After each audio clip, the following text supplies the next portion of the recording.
A 95-year-old woman left incapacitated after 2 doses of the COVID vaccine 1 day apart. The Biden administration is working on a vaccine passport. A woman does a social experiment with McDonald's burgers and fries after 17 years to check the quality. Mafia fugitive caught after YouTube cooking show revealed his identity, and he didn't even show his face. Ex-Apple Store worker confessed about a secret policy called Surprise and Delight that rewards polite customers. A woman slams a cheap date for only buying water, but to her surprise, the person sitting across from her responds to her tweet. A person orders a dozen masks and requests a refund for only receiving 12. We discussed that and other news on today's episode of What's the News?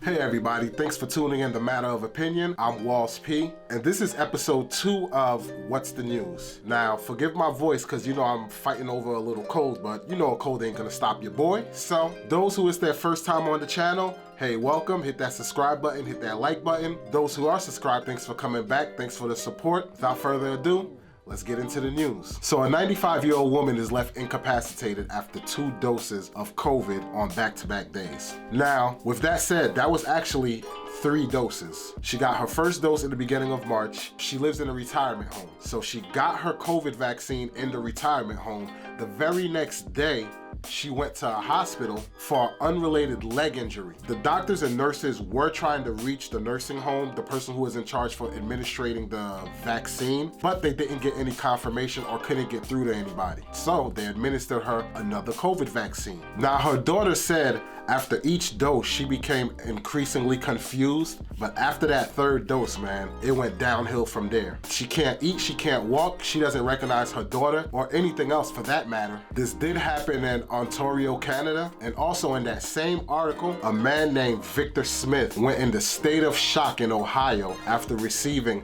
his 2nd dose on back-to-back days. In my opinion, if you're gonna take the vaccine, go ahead and take it. But I don't feel that the vaccine should be forced upon us to take the vaccine, because at the end of the day, it's still an unknown. In my opinion, we're all guinea pigs because no one knows what's the long-lasting effects of the vaccine. They don't know what's gonna happen 6 months, 12 months down the line. So pretty much we're all in a social experiment. Me personally, I'm gonna try and avoid taking the vaccine, but hey, if you're one of the people that's up for taking the vaccine, hey, I hope it works out perfectly and there's no side effects or anything of that sort. But I just have a thing where there's not a live bacteria inside the vaccine, but people are still getting sick or having side effects. Kind of make me question it.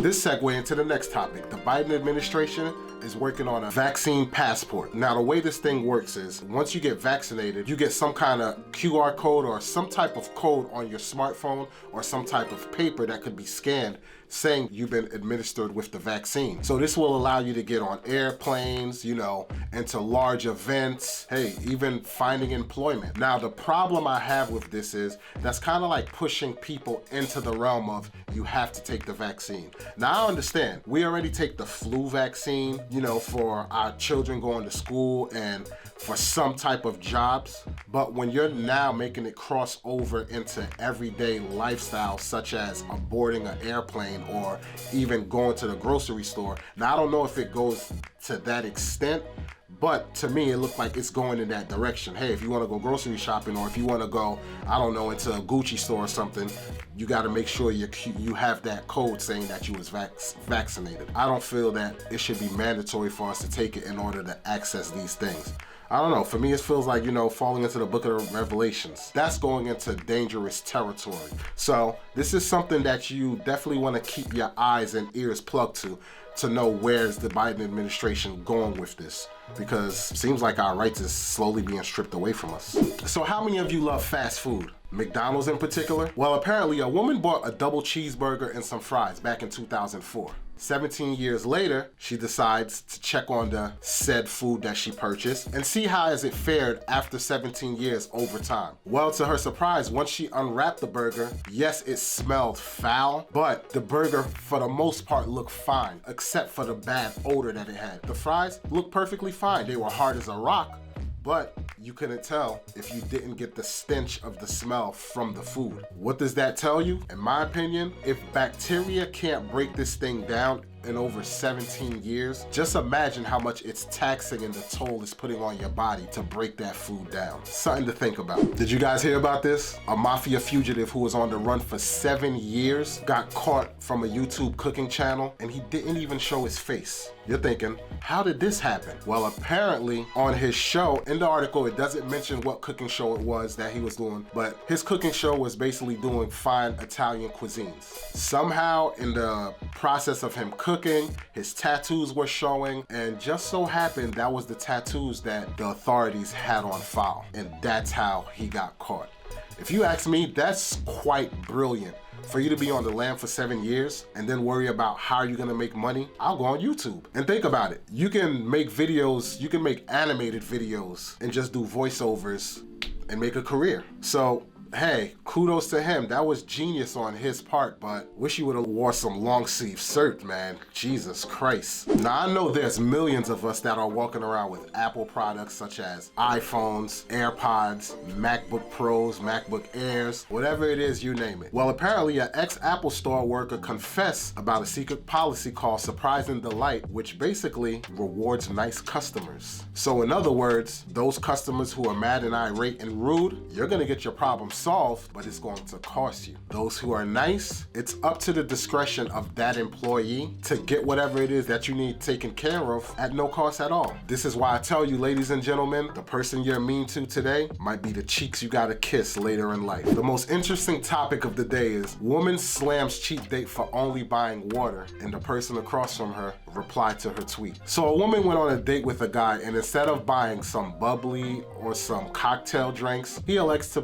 go the safe and cheap route of buying her water. She then shared a picture on Twitter, which was a cup of water, a burger, and some chips, and put quote unquote, "You know he's broke when he buys you water." Now at that point, she didn't expect that he was gonna see her tweet, to which he replied, "You know you're broke when you depend on somebody else to pay for your meal." That's a serious clapback. Now since then, the woman has been slammed online for the way she tried to attack him. Because let's look at the reality. If it's a first date, in my opinion, you don't need to go all out and spend all this money, especially if you're a person who's living a frugal life. Now, if he is a person that is frugal, hey, kudos to him. Because how many people try and set a false pretense to make it seem like they have money or they're balling or whatever the case may be, and later down the line, you find out this person is broke as a joke. The first date should be about getting to know that person. So if it's, hey, go to the park or get a cup of coffee at Starbucks or something like that, why not? But I don't see the first date a person needs to pull out all the stops to impress the other person. It should be about getting to know that person. Look, it's 2021. Guys take women on dates, women take guys on dates. And if that person isn't really into that person, who's not gonna skip on a free meal? Now the question I have is, did he see this tweet during the date or after the date? Because